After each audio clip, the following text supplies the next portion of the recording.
Bonjour à tous, c'est Jo, j'espère que vous allez bien. Aujourd'hui, on se retrouve pour parler carte graphique. Si vous avez suivi le premier épisode sur les cartes graphiques en 1080p, aujourd'hui, on va s'attaquer aux cartes graphiques en 1440p. Donc il y a la 1080p, la 4K en plus haut, et au milieu, on a notre résolution, la 1440p, dite 2K. Je vais choisir, comme dans le premier épisode, deux cartes graphiques, que ce soit chez AMD ou chez Nvidia. Ce sera des cartes graphiques vraiment destinées pour de la 2K. Il sera possible de faire de la 1080p avec, mais bon, je ne trouve que c'est pas forcément utile en vue des prix et si vous cherchez de jouer en 1440p, autant prendre ces cartes graphiques là.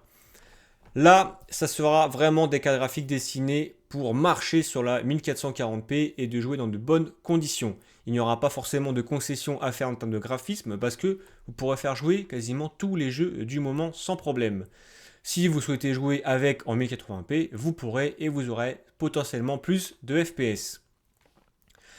Donc on va partir du coup sur les différents sites avec justement les cartes graphiques AMD et Nvidia.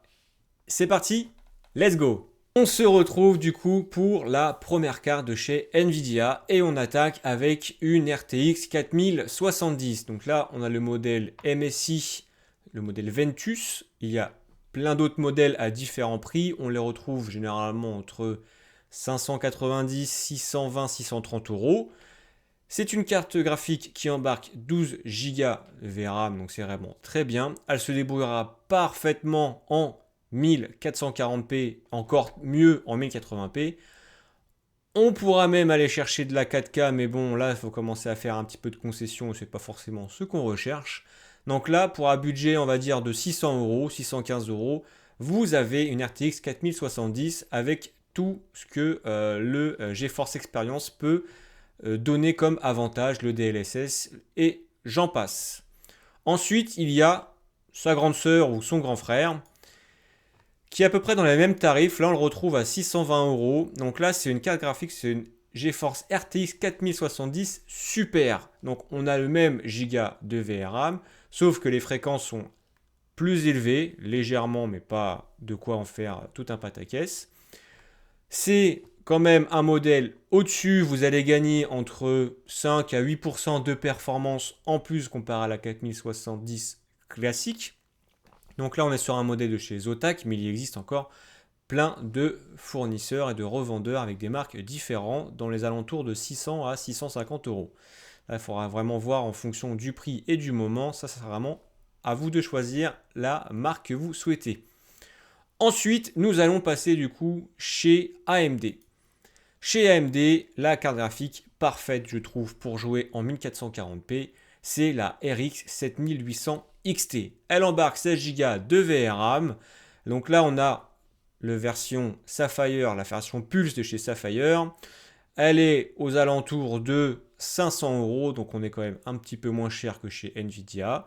Si, mettons, vous avez un processeur AMD et un écran FreeSync, pourquoi pas faire le combo gagnant et prendre une carte graphique AMD. Elle se débrouillera très bien en 1440p comme en 1080p et pourquoi pas de la 4K. Mais encore une fois, le but étant pas chercher de la 4K. Il y a aussi une autre pépite chez AMD qui est là un tout petit peu cher. Des fois, on la retrouve à 550 euros et dans ces cas-là, ça vaut le coup. C'est la RX 7900 GRE ou GRE comme on dit, comme vous dites. Pareil, elle a 16 Go de DDR de VRAM. Elle est vraiment très bien pour la 1440p, 4K et encore mieux en 1080p. Si vous la trouvez dans les alentours de 550 euros, au lieu de prendre par exemple une 7800 XT, prenez la GRE. Franchement, je trouve que en termes de rapport prix, les deux sont très bien. Là, à 615 euros, c'est un petit peu cher. Des fois, on la retrouve encore une fois à 550 euros. Ça vaut le coup. Ces quatre cartes graphiques-là sont vraiment destinées pour de la 1440p, donc de la 2K. Bien sûr, la carte graphique ne fait pas tout pour jouer en 2K. Il faut aussi que votre processeur soit cohérent avec la carte graphique que vous avez.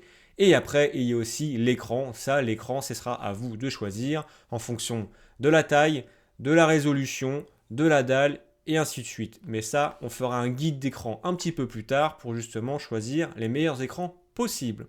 J'espère que cette petite vidéo pour vous présenter les 4 cartes graphiques pour jouer en 1440p vous aura plu.